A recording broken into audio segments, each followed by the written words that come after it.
Dear reader, this course of study is written for those who have felt the deep urge within them to know that rare experience known as cosmic conscious illumination, which comes only to those whose inner sensory perception is beginning to unfold.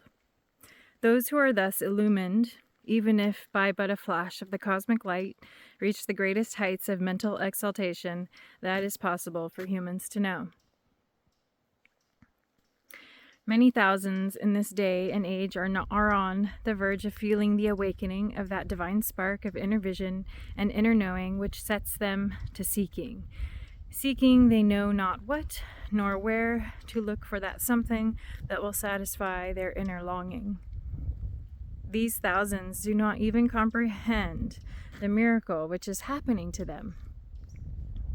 They do not realize that the inner voice of the one universal mind is awakening them to the light of their eternal selves and their oneness with the Eternal One.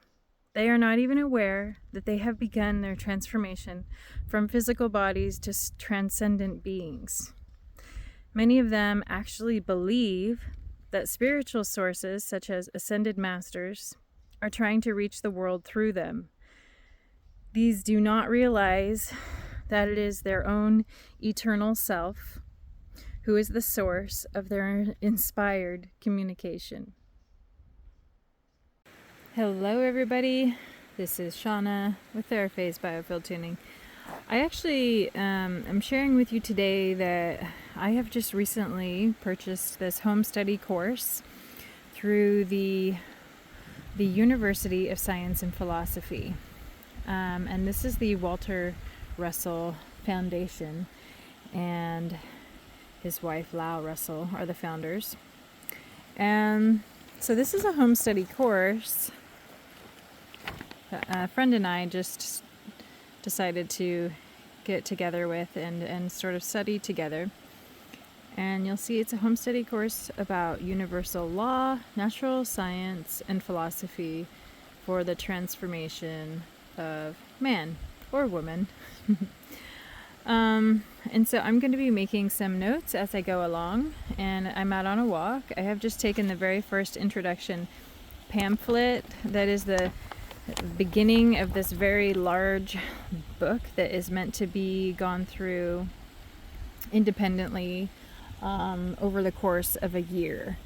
And so I'm just going to share with you little notes about this very first introduction of this context of the school, how it got started, and what the message is so far.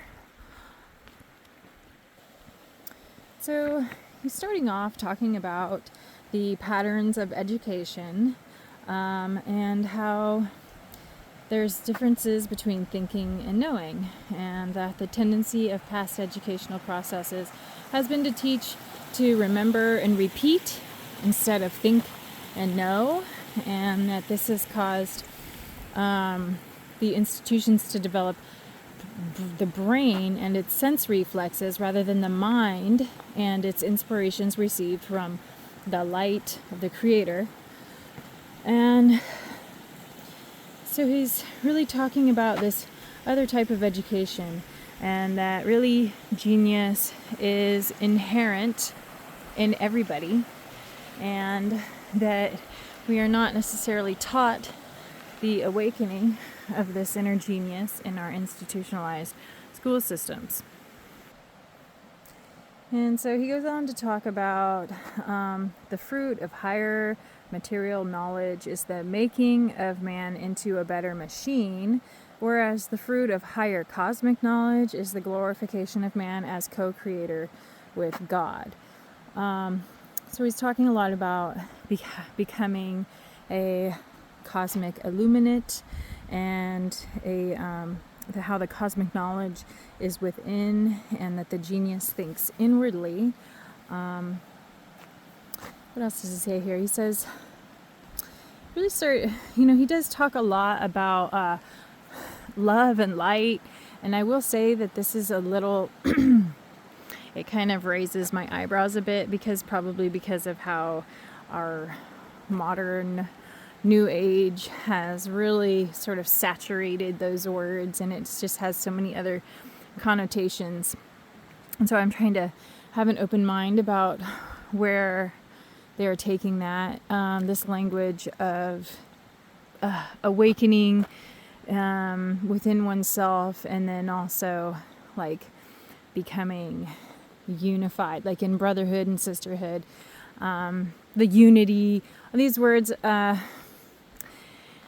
get used, and it starts really kind of, again, raising my eyebrows because of this whole collectivization. But I can see that there's a difference between a coming together as wholes, whole people, whole souls awakened, and coming together in that way. It's sort of a golden era sort of idea, and it's hard to get in touch with at this point, I'll be honest, because it's just so much differences happening in the world, so much struggling and choices of people going different directions. And so when he throws the words around, love thy neighbor, and this whole Christ-like thing, I know it's kind of the time period too. There's definitely some Christian influence coming through, which I'm not necessarily opposed to. I'm just kind of like taking it with a grain of salt, because I know Walter Russell's got far more going on to share, more wisdom to share, and I don't necessarily have to embrace the entire scope of what he was all about. Although I'm not opposed. I'm just a little on guard when people start throwing around love and light and unity, consciousness, all this kind of stuff. I'm just not sure where he's going with it yet, and so that's just the very first impression after reading this introduction, just first few pages. And so to conclude, I'll read from the conclusion in the book here, in this little introduction pamphlet. And he does talk a bit about how we're essentially kind of going into a dark age. There's a fall of civilization happening. And he addresses this, and I'll quote. He says, civilizations of sense-controlled, man-killing men have risen to high points of seeming wealth and power, only to fall again and again without having learned that the universe is one, and that one law governs all things. That one law upon which the universe is founded is the law of love. Reduced to a few words, the reason individuals or nations or whole civilizations fall is because they crucify love. The cause for the downfall of one man is the same as the downfall of the world of men. As long as our civilizations are composed of men who prey upon each other in the belief that those upon whom they prey are separate and apart from themselves, so long will mankind slay himself for having crucified love. Man-killing, love-crucifying civilizations will rise and fall as long as man remains a sensed creature who is unaware of the light of his divine self, which centers him. The great teacher said, "Seek ye the kingdom of heaven which lieth within you." These words have no meaning to man in the mass. So he's talking about law of love in practice. And that these are the ones who have begun to hear and comprehend the inner voice of the universal mind, and who, from the moment of comprehending it as the soul of the universe, are not content until they find the open door through which they can walk to that light of their selves. They have begun to know the meaning of love and practice its law. From the moment of that discovery, they cease to be individuals existing separate and apart from their fellow man.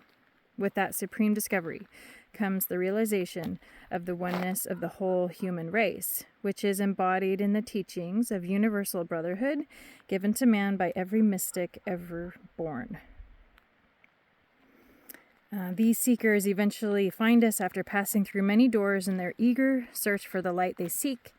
And these are the ones for whom we have founded this university for the purpose of increasing the number of cosmic thinkers who know the meaning of love and practice it. When man comprehends that his neighbor is one with himself, we will begin to have a unified and happy civilization which will endure forever. So, it's quite a, a lofty vision for humanity, that we all love each other and we all get along. And isn't that what everybody maybe wants? Is just like, can't we all get along? Why are we under this oppressive division and war and fighting like constantly for eons? So I get it. And it's just, there's such contrast making those statements. And I'm having a hard time loving my neighbor right now. I'll just tell you that, because I'm dealing with some particularly difficult people. And so, man, yeah, I guess that's why they call it a practice, So, all right. That is the extra little add-on there, and I'm sure there's going to be more.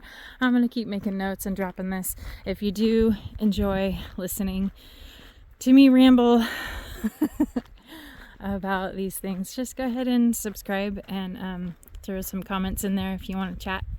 And all right, talk to you again soon. Bye.